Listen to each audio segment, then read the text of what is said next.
영광의 왕이시고 권능의 왕이신 우리 구주 하나님께 영광과 찬양의 박수를 올려드리며 함께 예배의 자리로 나아갔으면 좋겠습니다. 하나님은 찬양받기 합당하신 분이십니다. 할렐루야. 아멘.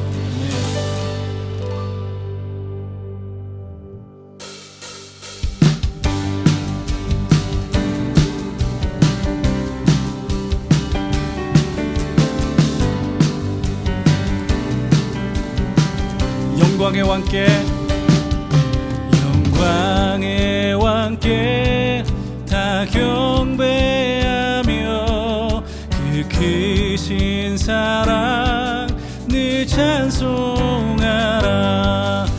예부터 영원히 참 방패시니 그 영광의 주를 다 찬송하라.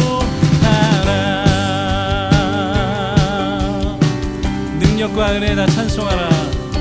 능력과 은혜 다 찬송하라. 그 옷은 햇빛 그 집은 궁창 그 노래 소리로 주노하시고 저 푸른 바다는 옷자락이라.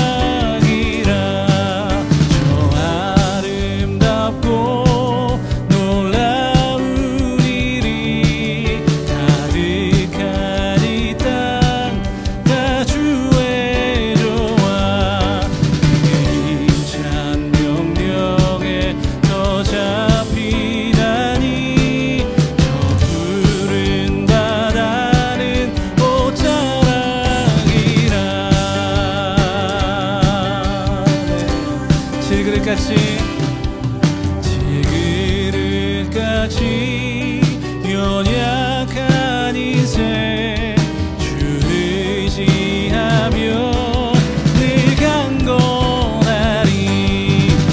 백성 지으신 만왕이시니 그 자비 영원히 변함없어라. 백성 지으신 만왕이시니 그 자비 영원히 변함없어라. 아멘.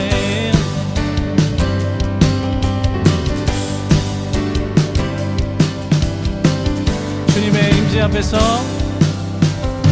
주님의 임재 앞에서 권능의 날개 아래서 그의 능하신 행동을 인하여 찬양해. 주님의 임재 앞에서 주님의 임재 앞에서 권능의 날개 아래서 그의 능하신 행동을 인하여 찬양해. 주의 나라 주의 나라 주의 권세 찬양 중에 임하네. 모든 원수 굴복하네. 주의 임재 앞에 다윗처럼 춤을 추면서 전심으로 주를 즐거워하라. 모든 만물들아 찬양하라. 영원히 영원히 다윗처럼 춤을 추면서 전심으로 주를 즐거워하라. 모든 만물들아 찬양하라. 영원히 영원히 아멘. 주님의 임재 앞에서 주님의 임재 앞에서 권능의 날개 아래서 그의 능하신 행동을 인하여 찬양해. 주님의 임재 앞에서 주님의 임재 앞에서 권능의 날개 아래서 그의 능하신 행동을 인하여 찬양해. 주의 나라 주의 권세 찬양 중에 임하네. 모든 원수 굴복하네. 주의 임재 앞에 주의 나라 주의 권세 찬양 중에 임하네.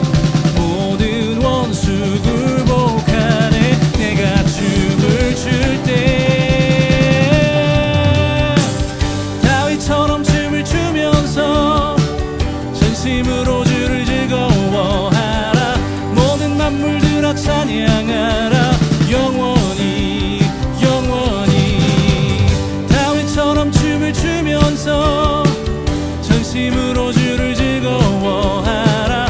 모든 만물들아 찬양하라. 영원히 다윗처럼 춤을 추면서 전심으로 주를 즐거워하라. 모든 만물들아 찬양하라. 영원히 주의 나라 주의 권세 찬양 중에 임하네. 모든 원수 굴복하네. 주의 임재 앞에 주의 나라 주의 권세 찬양 중에 임하네. 모든 원수 굴복하네. 주의 임재 앞에 주님의 임재 앞에. 아멘 아멘 아멘. 할렐루야.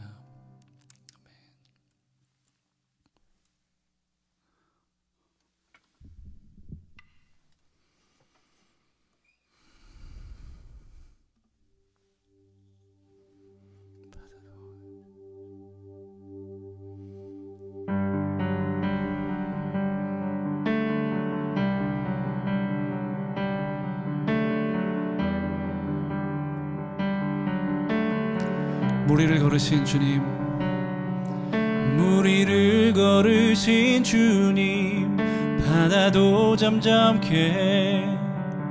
높은 산들 무릎 꿇고 주님께 경배해. 죄인을 사랑하시고 눈먼 자 눈 여셨네. 상한 마음 회복시키고 주 생명을 주셨네. 우리 죄 씻었네.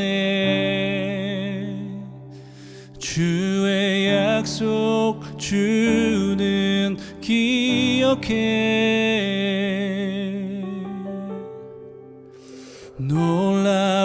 놀라우신 주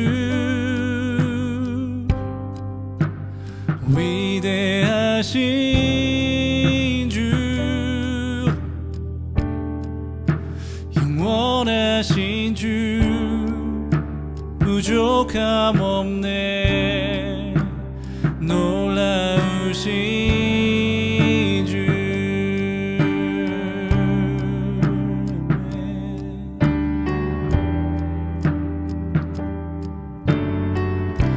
권능의 주 말씀으로 권능의 주 말씀으로 포로된 자 자유해. 섬김으로 오신 주님 우리 발 씻기셨네.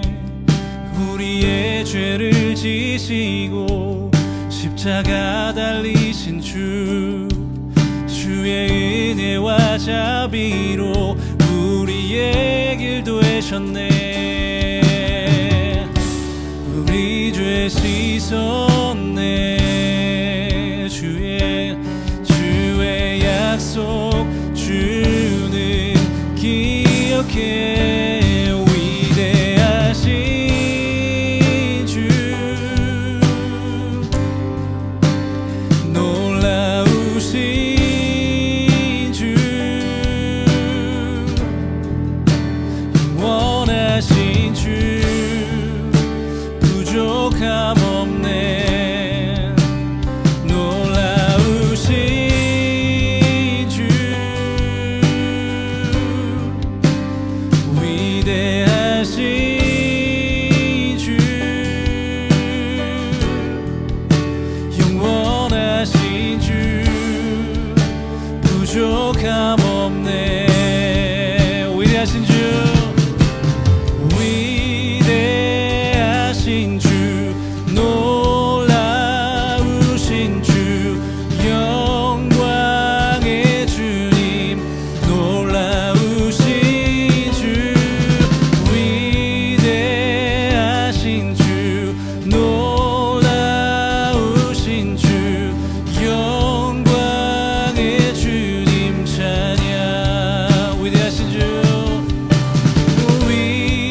위대하신 주 놀라우신 주 영광의 주님 놀라우신 주 위대하신 주 놀라우신 주 영광의 주님 찬양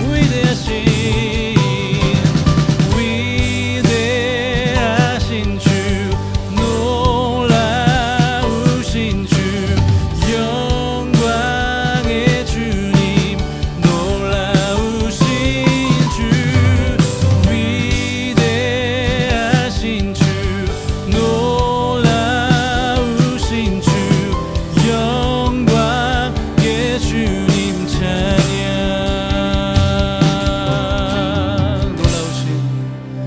놀라우신 주 위대하신 주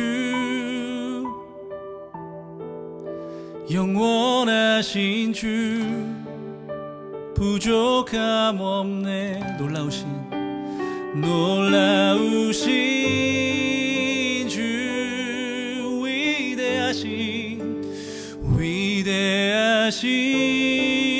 주 영원하신 주 부족함 없네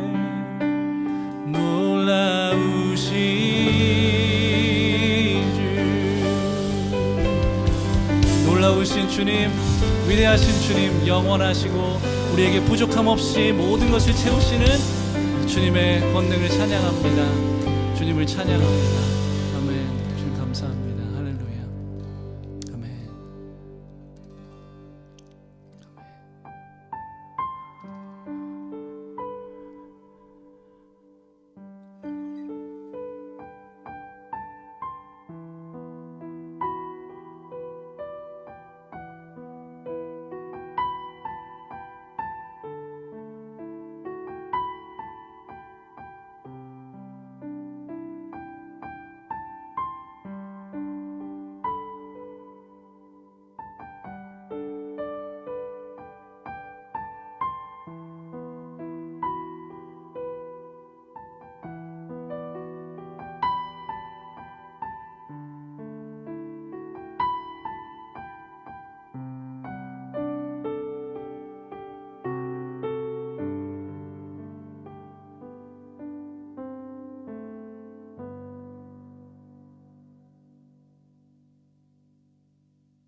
오늘은 사무엘하 7장의 말씀을 가지고 하나님이 거절하실 때, 하나님이 거절하실 때라고 하는 제목으로 함께 하나님 말씀을 나누도록 하겠습니다. 오늘 본문은 드디어 남유다와 북이스라엘 12지파가 모두 합쳐져서 이제는 하나의 나라가 된 그 이스라엘의 왕으로 다윗이 등극한 이후에 그가 하는 첫 번째 일을 기록하고 있는 말씀입니다. 어느 날 다윗이 자신이 거하는 백향목으로 잘 지어진 다윗성에서 이렇게 지내다가 문득 이런 생각을 하나 하게 됩니다. 자신은 이처럼 번드르르한 성에서 살면서 이제 왕으로서의 삶을 이제 살면 되는데, 생각을 해보니 하나님의 궤, 하나님의 법궤는 여전히 마땅히 거할 곳 없이 이스라엘 가운데 있게 된 것을 이제 불현듯 생각하게 되지요. 그래서 하나님을 위해서 하나님의 성전을 지어야겠다는 그런 결심을 하게 됩니다. 그리고 특별히 다윗은 자신이 하는 모든 일들에 있어서 늘 언제나 하나님께 물어보고 또 하나님께서 허락하실 때 그 길을 걸어갔기 때문에 자신의 이러한 왕으로서의 결정이 하나님 보시기에 좋은 것인지 아닌 것인지 이제 나단 선지자에게 물어보게 되지요. 우리도 신앙생활을 하면서 어떤 신앙적인 어떤 궁금함이나 아니면 삶의 어떠한 결정에 있어서 믿음의 사람들하고 함께 이야기를 나누거나 또는 목회자를 찾아가서 의견을 묻거나 그렇게 하지 않습니까? 그것처럼 다윗도 하나님의 성전을 세우는 그 좋은 일이긴 한데 그것이 하나님께서 정말 좋아하실 만한 일인지 다시 한번 확인하기 위해서 나단 선지자를 불러서 그에게 이런 이야기를 전하게 됩니다. 그런데 그 이야기를 듣고 나단 선지자가 매우 좋게 여기지요. 그래서 다윗이 자신의 마음속에 떠올랐던 그 생각, 정말 좋은 생각이라고 여겼던 그것과 또 나단 선지자가 그걸 다시 한번 확인해 주는 절차까지 거치니 이제 자신이 하나님을 위해서 하나님의 성전을 지어야겠다는 그런 생각을 이제 확실히 결정하게 됩니다. 그리고선 그 일에 착수하게 되지요. 그런데 그렇게 다윗과 이야기를 나누고 돌아간 나단 선지자에게 하나님께서 나타나십니다. 그리고 그에게 말씀을 전하시죠. 이스라엘 백성을 애굽에서 이끌고 광야의 생활을 지나서 그리고 사울의 시대와 또 지금 다윗의 시대에 이르기까지 이스라엘과 함께했던 하나님께서 언제 하나님이 거하실 처소를 마련해 달라고 해준 적이 있었느냐라고 나단에게 질문합니다. 그리고선 하나님께서 나단에게 다윗은 하나님을 위한 성전을 건설할 수 없다고, 건축할 수 없다고 그 이야기를 나단 선지자에게 하게 되지요. 그리고 물론 그 이후에 그러면 그 성전을 누가 짓는지에 대해서는 하나님께서 다윗을 축복하는 그 말씀과 함께 다윗 이후에 다윗에게서부터 비롯된 그의 아들들 중에 한 후손이 하나님을 위한 성전을 건축하게 될 것이라고 하는 그 이야기와 함께 또 다윗 왕권에 대한 그 축복, 그 왕위가 계속 이어질 거에 대한 축복의 말씀을 해 주시죠. 그런데 오늘 우리가 함께 보는 이 본문에서 우리가 좀 더 관심을 두고 보려고 하는 것은 하나님께서 다윗도 좋게 생각했고 나단 선지자도 정말 좋은 일이라고 했던 그 하나님을 위한 성전의 건축을 거절하시는 그 부분을 우리 모두가 함께 살펴보려고 합니다.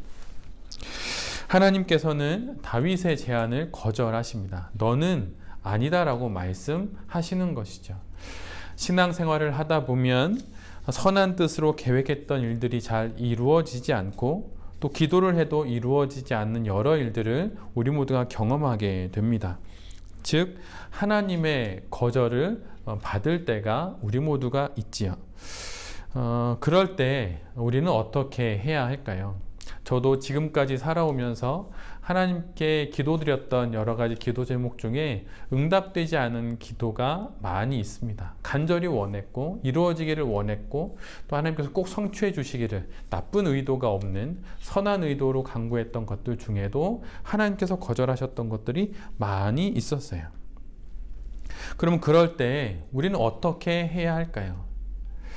사실 성경 속 여러 이야기들을 읽어보면 하나님께서 거절하시는 이야기들이 우리가 잘 알고 있는 믿음의 사람들의 인생에 있었던 것을 우리가 알 수 있습니다. 그들이 120년을 살았다 하면 그 인생 속에 수많은 사건들이 있을 터인데, 우리가 잘 알고 있는 믿음의 선인들의 인생에 하나님께서 그들의 기도를 거절했던 것들을 기록해 놓고 있는 것을 볼 때, 하나님께서 믿음의 사람들을 향한 그분의 거절이 아주 일반적인 것이라는 것을 우리가 알 수 있게 됩니다. 오늘 본문에 등장하는 다윗의 거절이 또 그러한 한 거절이고요. 또 우리가 잘 알고 있는 신약의 사도 바울이 하나님의 복음을 전하기 위해서 아시아로 그렇게 가기를 간절히 원했었지요. 그런데 하나님께서 그 길을 막으십니다. 바울에게 거절을 하시는 것이죠. 또한 그뿐만 아니라 아브라함에게도 하나님께서 거절을 하세요. 하나님께서 후손을 약속해 주시지만 아브라함이 그냥 이스마엘로 당신의 후손을 삼으시면 안 되겠냐고 말씀을 올리자 하나님께서 그것도 또한 거절하시죠. 그리고 우리가 잘 알고 있는 가장 중요한 하나님 거절의 사건은 겟세마네 동산에서의 예수님의 기도에 대한 하나님의 거절입니다. 예수님의 인생 가운데 어디 하나님 보시기에 그분에게 어떤 악한 것이 단 하나라도 있었을까요? 하나님의 뜻을 이루기 위해서 이 땅에 오셨고 하나님의 뜻을 이루면서 그분의 평생을 사셨던 그분의 인생이었는데, 그 인생 속에서도 하나님의 거절을 받는 사건들이 가장 중요할 때에 예수님께 있게 되는 것이죠. 그 결정적인 순간 하나님께서 모든 믿음의 사람들의 인생 속에 거절하셨고, 또한 예수 그리스도의 간절한 간구 역시 하나님께서 거절하십니다. 그렇다면 우리의 인생 속에 다가오는 거절 역시 우리가 당연하게 여겨야 하는 것은 아닐까요? 신앙은 그냥 하나님을 믿는 그 믿음으로 살아가는 것이기도 하지만, 중요한 건 우리 손에 들려있는 하나님 말씀 속에 있는 그 사건들이 바로 나를 위한 사건이라고 하는 것을 기억하고 그 사건에 비추어서 마치 거울을 통해서 나의 얼굴을 살펴보듯이 나의 인생을 말씀에 비추어서 나의 인생을 살펴보고 그거에 적용하는 것이죠. 예수님에게도 거절이 있었다면, 사도 바울에게도 하나님의 거절이 있었다면, 또한 다윗에게도 하나님의 거절이 있었다면, 또 믿음의 아비인 아브라함에게도 하나님의 거절이 있었다면, 한낱 한 명의 성도에 지나지 않은 우리에게 하나님의 거절이 있는 것은 너무나도 당연한 일이겠지요. 그러기에 우리의 인생 속에 하나님의 거절이 있다고 하여서 당황할 필요는 전혀 없습니다. 속상할 수도 있고 너무 괴로울 수도 있지만 그것은 있을 수 있는 사건이 우리에게 있는 것입니다. 그렇다면 우리에게 왜 하나님의 거절의 사건들이 있는 것일까요? 하나님은 왜 우리의 간절한 기도를 왜 거절하시는 걸까요? 그것은 그 거절하심이, 하나님의 거절하심이 우리에게 좋은 것이기 때문입니다. 우리는 우리가 간절히 간구하는 그 일이 우리에게 이루어질 때 그때 그것이 가장 내게 좋은 것이라고 생각을 하지요. 그러나 나를 향한 더 깊고 넓은 전지전능하신 하나님께서 보시기에 우리 인생에 가장 좋은 것이 바로 그것을 거절하시는 거라고 하나님께서 말씀하시기 때문이에요. 그런데 이것은 참으로 받아들이기가 참 어렵습니다. 그리고 이해하기도 어렵지요. 그러나 우리 주님 예수 그리스도도 우리와 같은 마음이셨어요. 겟세마네 동산에서 간절히 기도하면서 당신의 바램과 당신의 소원이 무엇인지 하나님께 간절히 간구하지요. 그런데 예수님이 하나님으로부터 거절을 받으십니다. 그리고 결국 골고다 언덕을 오르셔서 모든 수모와 모진 고초를 겪으시고 마침내 십자가에 달려 돌아가시죠. 그 길이 얼마나 괴로우셨을까요? 그 길이 얼마나 고통스러우셨을까요? 그런데 우리가 만약 하나님의 거절하심이 거기에서 끝나버린다면 우리 모두 하나님께서 우리의 소원을 향한 그분의 거절에 대해서 우리도 하나님 앞에 뭐라고 반박할 수 있을 것입니다. 그런데 예수 그리스도를 향한 하나님의 거절은 십자가에서 끝나지 않고 십자가 이후에 그분의 부활하심과 그분의 하늘로의 승천과 우리를 향한 구원 사건의 성취로 하나님께서 예수 그리스도의 인생을 마무리 지으시지요. 우리 역시 마찬가지입니다.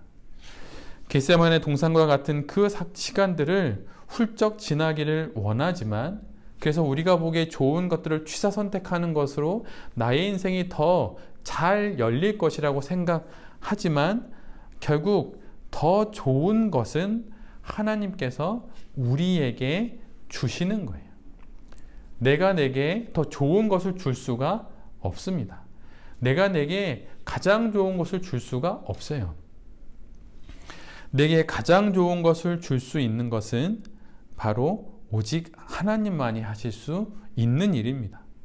이것을 아는 것이 바로 믿음이고 이것을 믿는 것이 바로 성도의 지혜이죠. 이 믿음과 이 지혜가 우리 모두에게 있기를 간절히 빕니다.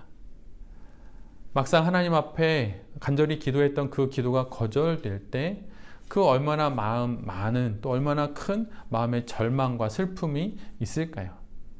그런데 삶을 더 살다 보면 더 깊게 살다 보면 결국은 십자가 뒤에 부활이 있고 우리를 향한 하나님의 구원이 있었듯이 우리의 인생에 지금의 이 사건과 이 하나님의 거절이 왜 있었는지 그리고 그것이 결국 내가 그토록 원했던 좋은 것보다 더 좋은 가장 좋은 것을 하나님께서 내게 주시기 위한 그분의 거절이었음을 나중에 알게 될 것입니다.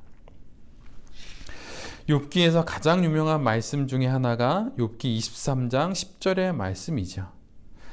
그러나 내가 가는 길을 그가 아시나니 그가 나를 단련하신 후에는 내가 숨군같이 나오리라. 제가 방금 개역개정으로 읽어드렸는데 우리에게 가장 익숙한 찬양과 또 말씀은 개역 한글이죠. 나의 가는 길을 오직 그가 아시나니 그가 나를 단련하신 후에는 내가 정금같이 나오리라.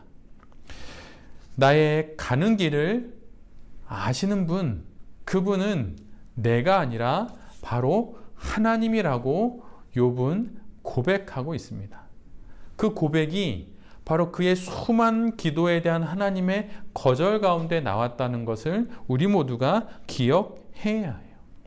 그리고 이 시간을 다 지나 모든 시간이 다 지나 내가 단련된 이후에 내가 거룩하게 성화된 이후에 마침내 내가 정금같이 나올 것이라고 욥이 고백을 하지요. 우리 역시 마찬가지입니다.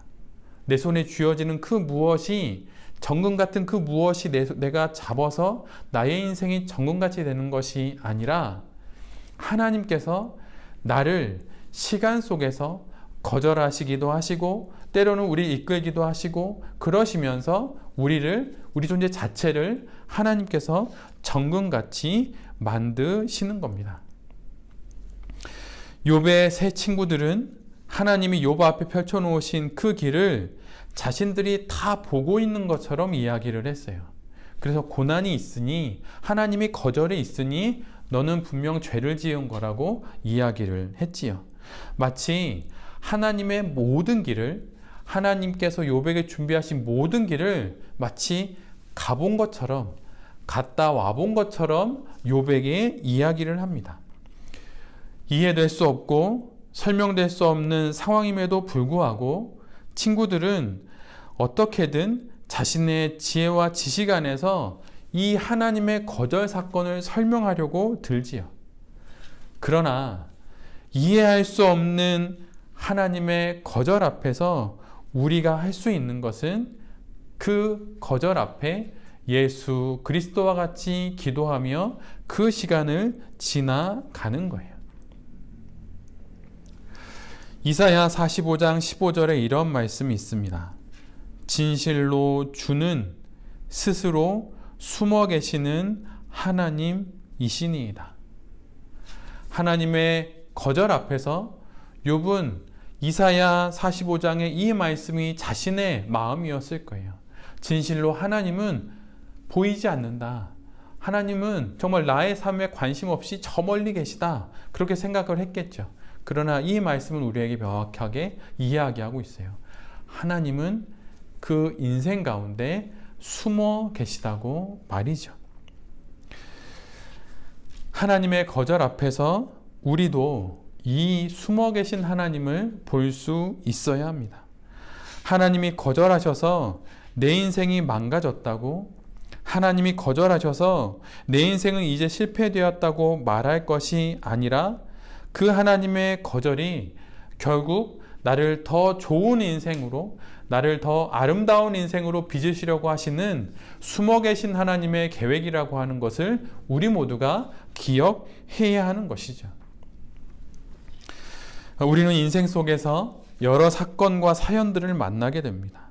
그때 우리의 이 삶에 대한 이해와 또 지혜의 그릇 안에서 그 모든 것들이 해석되어지지가 않아요. 어떻게든 해석이 되어지면 우리가 안정감을 가질 수 있을 텐데, 불안하지 않을 텐데, 우리가 그렇게 삶의 모든 사건들을 해석할 만한 능력이 없습니다. 그래서 우리가 늘 언제나 안정을 쫓고 평안을 쫓지만 내 스스로 그 어떤 평안을 만들어낼 수 없는 것이죠. 그러나 이 안정감을 무너뜨리는 이해할 수 없는 현실이 벌어지면 우리는 그것 가운데 놀랄 것이 아니라 이것을 통하여서 하나님께서 나를 더 깊은 하나님의 뜻으로, 하나님의 계획으로 이끌고 계심을 우리 모두가 바라볼 수 있어야 합니다. 제가 목회자로 저의 인생의 때를 살아가고 있지만, 목회자가 되어서도 가장 어려운 것들은 하나님의 거절의 사건들을 경험하는 성도들을 만나게 될 때예요.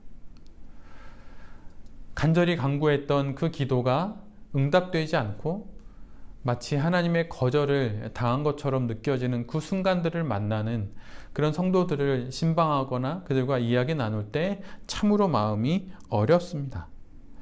다 담아낼 수 없는 현실의 사건 앞에서 그들을 어떻게 위로하고 그들에게 어떻게 권면하고 그들을 어떻게 하나님께 인도해야 될지 막막할 때가 정말 많이 있어요.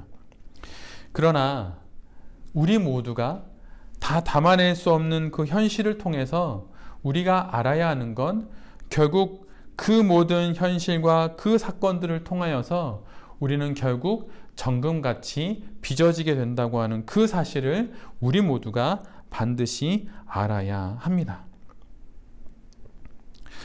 욥과 또 세 친구는 자신들의 이해와 또 신앙의 한계 너머에서 벌어지는 일들 앞에서 당황하고 놀라고 하나님의 거절 앞에서 그들은 어떻게든 그 모든 것들을 설명하려고 달려들었죠.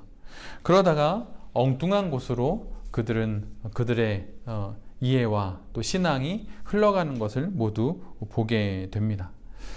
그러나 우리가 두렵고 겁나고 또 힘들고 또 아무것도 보이지 않는 그런 순간에 하나님의 거절을 만나는 그런 순간에 우리가 하나님을 향한 우리의 영혼의 시선을 놓치지 않으려고 늘 언제나 마음을 하나님께 더욱더 기울이고 살아가야 합니다.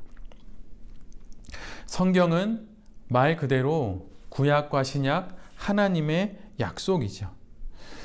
우리가 하나님의 거절 앞에서 우리가 우리의 신앙을 지킬 수 있는 이유는 하나님께서 우리에게 당신의 약속을 성경의 말씀으로 우리에게 하고 계시다는 것, 바로 그것이 우리가 하나님의 거절을 지나갈 수 있는 이유입니다. 우리는 기도를 하면 다 들어주셔야 한다는 생각을 하지요. 마치 어린아이가 자신이 보기에 좋은 것들을 그렇게 하나님께 요구하는 것처럼 말입니다. 그래서 하나님의 거절 앞에서 버럭 성을 낼 때도 있지요. 고개를 저어서 이것은 아니라고 또 말하게 될 때도 있습니다. 그런데 성경의 많은 말씀들이 그것이 결국 우리에게 더 좋은 것임을 끊임없이 증거하고 있어요. 하나님이 하신 더 큰 약속이 우리에게 있음을 바라봐야 한다고 성경이 우리에게 말하고 있습니다. 신앙이 나의 손안에만 있을 땐 그것은 우리의 삶을 살아가기 위한 기술에 지나지 않죠.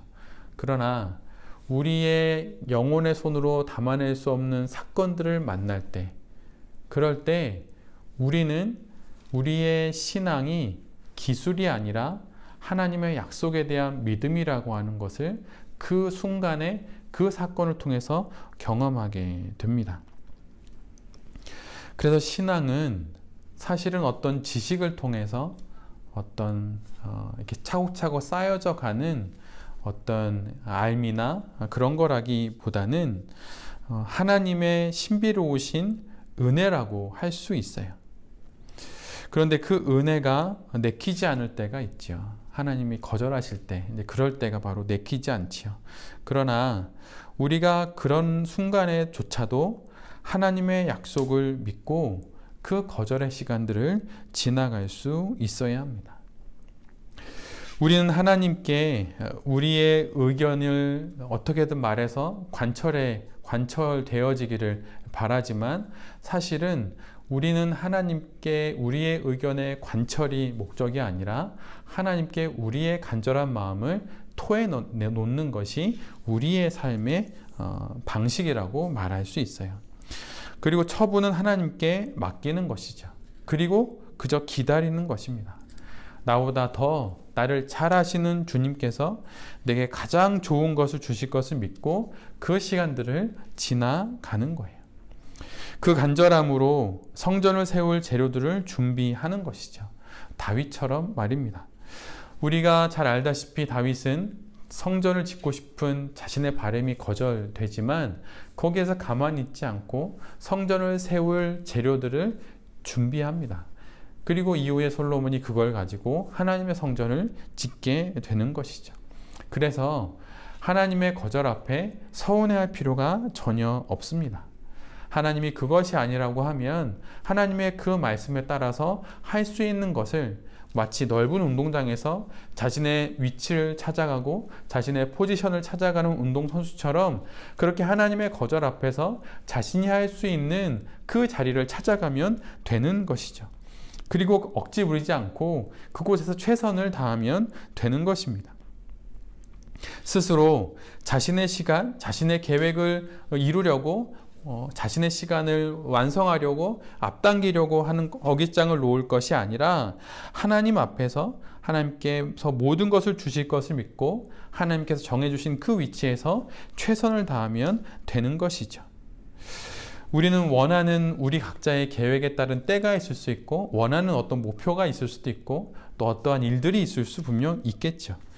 그 일을 위해 열심히 최선을 다할 수 있습니다. 그리고 그래야 하는 것이죠. 그러나 거기까지입니다.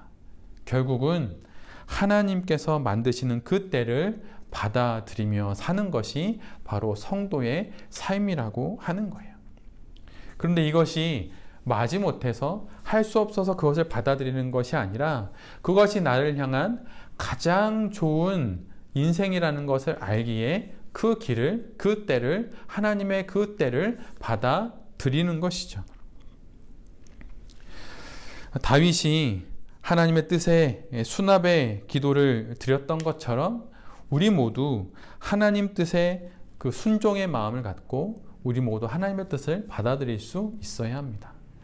그런데 다윗이 하나님의 이 거절을 받아들일 수 있었던 것은 다윗이 사무엘 상에 나오는 그의 도망자의 인생 속에서 하나님의 뜻에 순종하는 삶을 살았기에 하나님께서 자신의 성전을 세우겠다는 그 바람을 거절하실 때 그 하나님 앞에 그것을 그대로 받아들일 수 있는 기도를 드릴 수 있었던 것이죠. 다윗이 살았던 그 삶 속에 그런 삶이 있었기 때문에 하나님 앞에, 하나님의 거절 앞에서도 그렇게 하나님의 뜻을 받아들일 수 있었던 것이죠. 우리의 삶의 목표는 성전을 세우는 것이 결코 아닙니다. 어떤 일을 하는 것이 결코 아니에요. 아까 욥의 고백처럼 성전보다 더 하나님께서 관심을 가지시는 나라고 하는 존재가 성전으로 빚어지는 것입니다. 하나님의 뜻이 이루어지는 성전, 하나님의 말씀이 선포되는 성전, 하나님께 올려지는 기도가 드려지는 성전, 하나님 앞에 예배드려지는 그 성전, 그것은 지금 다윗이 하나님 앞에 그렇게 드리고 싶었던, 세우고 싶었던 눈에 보이는 그 성전이 아니라 바로 내 자신의 인생이라고 하는 것을 우리 모두가 기억해야 합니다. 그럴 때 하나님의 거절 앞에 우리 모두가 다시 한번 고개를 숙이고 그것에 순종할 수 있는 것이죠. 변화산에서 예수님의 관심은 하나님의 뜻을 이루기 위해서 골고다 온다까지 내려가는 거였어요. 근데 제자들의 관심은 변화산에 머무는 거였죠.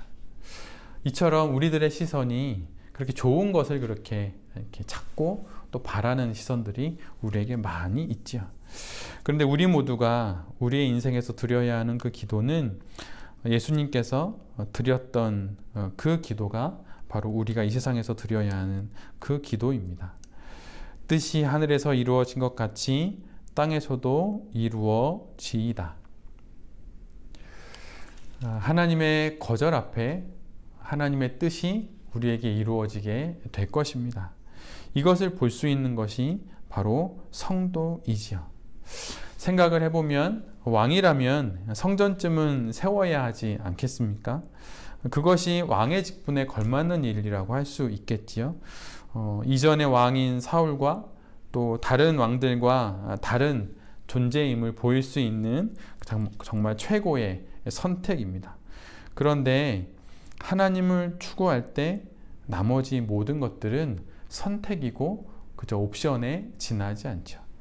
하나님을 추구할 때 하나님께서 성전을 짓지 말아라, 너가 아니라 너 이후에 너의 그 왕위에 나오는 후손이 짓게 될 것이다 라고 말씀하실 때 그때 하나님의 그 말씀을 받아들일 수 있었던 것이죠. 왜냐하면 하나님을 제외한 모든 것들은 옵션이기 때문이에요. 선택이기 때문입니다. 주시면 하는 것이고 아니면 마는 것이죠. 하나님께 마음이 고정된 사람이 되는 것, 그것이 바로 우리가 해야 할 일입니다. 우리는 사역을 찾지만 하나님은 사람을 찾으세요.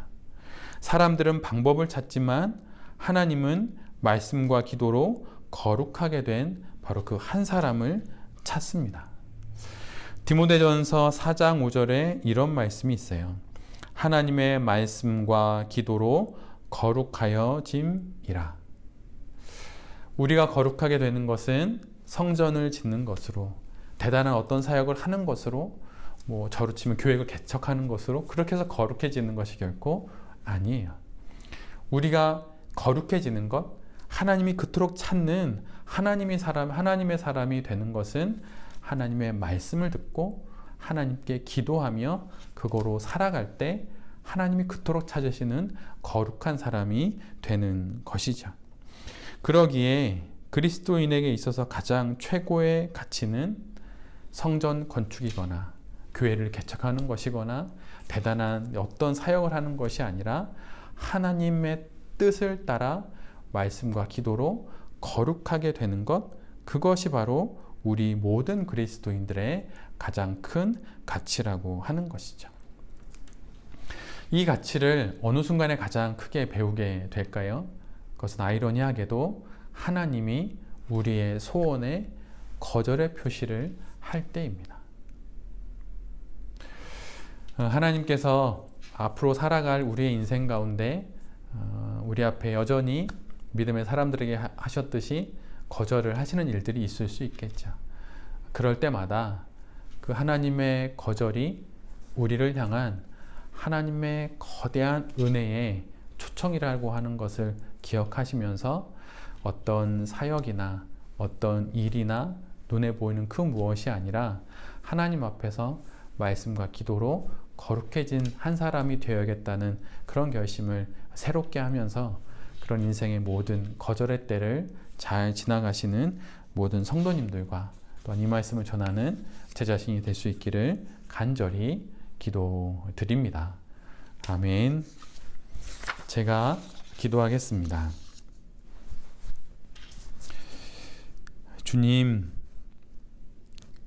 주님을 믿은 지가 이제는 좀 시간이 지났고 그 가운데 기도로 말씀으로 인생을 살아서 여기까지 왔습니다.